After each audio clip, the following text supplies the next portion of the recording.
We will now proceed with the question and answer session. The first question comes from Martin Creamer from Creamer Media.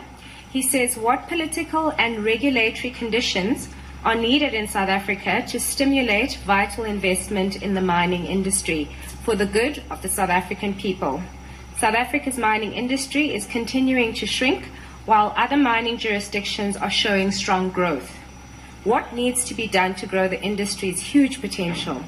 Many companies are refusing to invest under current conditions, which they say are not conducive to investment. Let me start by saying I think we are very fortunate as a country to have somebody like Martin Creamer. I sometimes want to call him Mining Creamer, but Martin works for now. And the question he was asking is very, very important.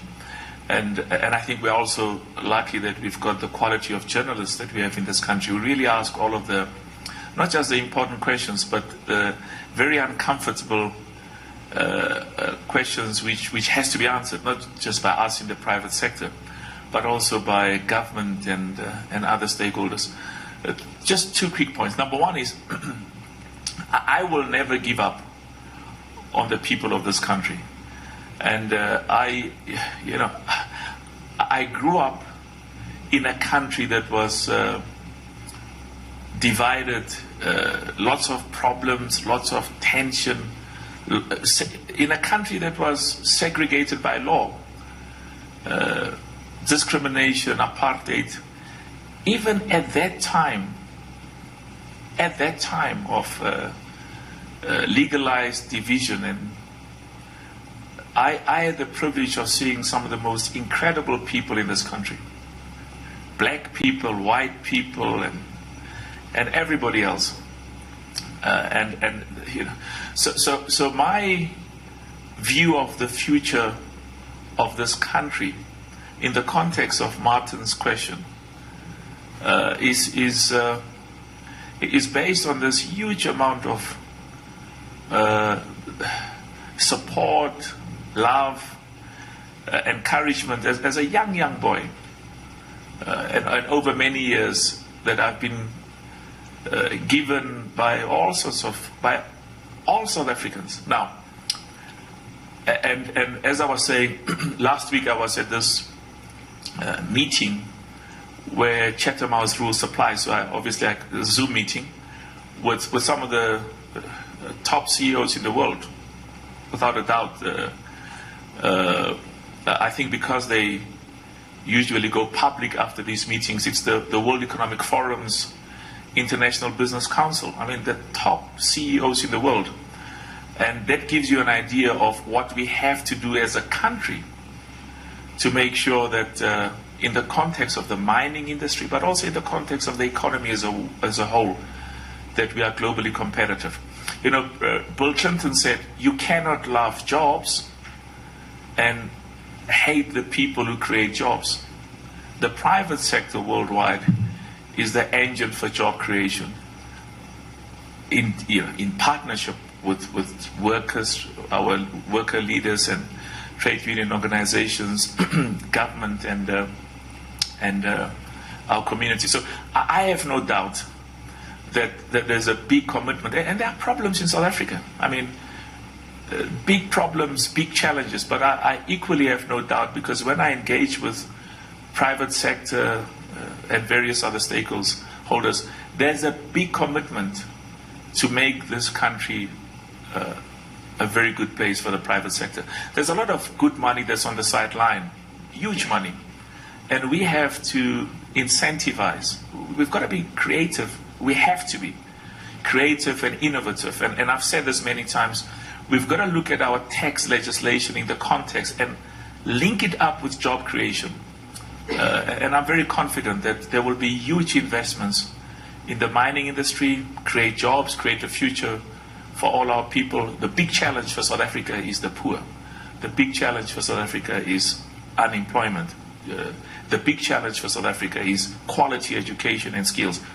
This country's got exceptional people. We will make success and grow in the medium to long term. I don't have the option of, I've got friends who say, oh, Patrice, I've had it now. I'm going to people I've known I was at school with. I don't know, I'm going to go and sit in some cold country elsewhere. I'm going to stay here and we'll work it out. We live in unprecedented times, not only in the mining industry, but also in the country, on the continent and globally. And in the midst of all of these challenges, we have to continue to run world-class companies that creates competitive value for shareholders, and equally importantly, creates benefits and inclusivity for all stakeholders. We will indeed, as an industry, as a country, come out of all of the challenges and build our industry, the mining industry, the South African economy, and the whole of the continent for the benefit of all of the inhabitants of South Africa and the continent. An essential part of our stakeholders are the shareholders, the people whose money we are custodians of and whose money we've got to consistently increase and create value, whether it's by way of dividends or increase in share price. And we operate our portfolio in a safe manner and in a responsible manner.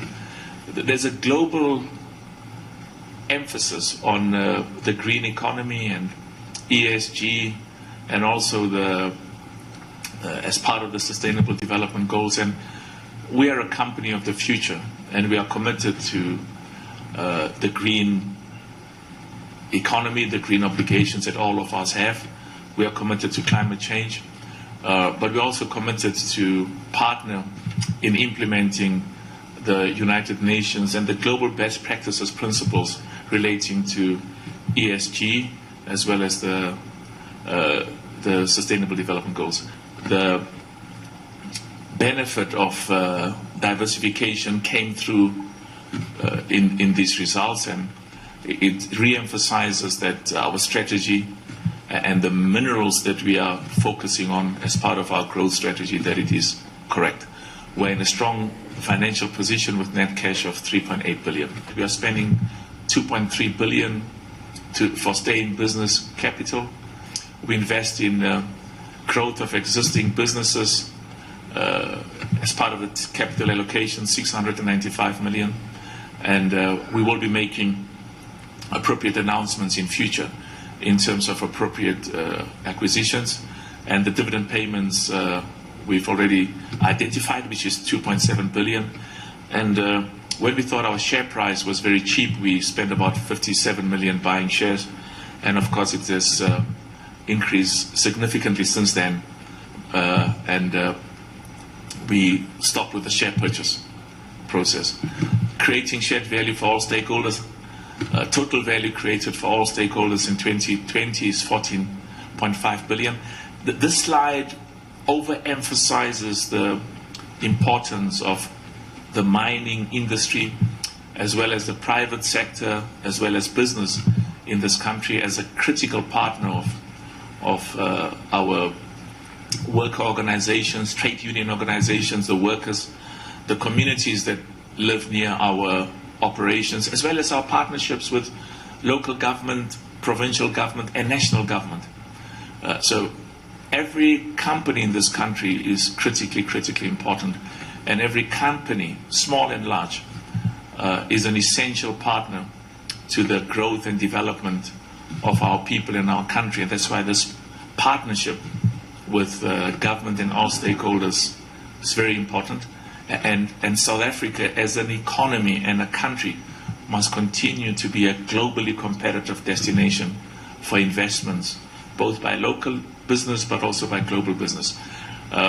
Employee salaries, we paid close to 4 billion last year. We paid close to 4 billion in government taxes, and that's why opening the economy side by side with following appropriate scientific and health advice from some of the leading scientists and specialists in the country and globally has been a very good step by all stakeholders, and the role that government played in that regard has been very good, and particularly in the context of other countries, and also opening up the economy without compromising and putting the lives of our people at stake. That appropriate balance has been well handled, and it's very important.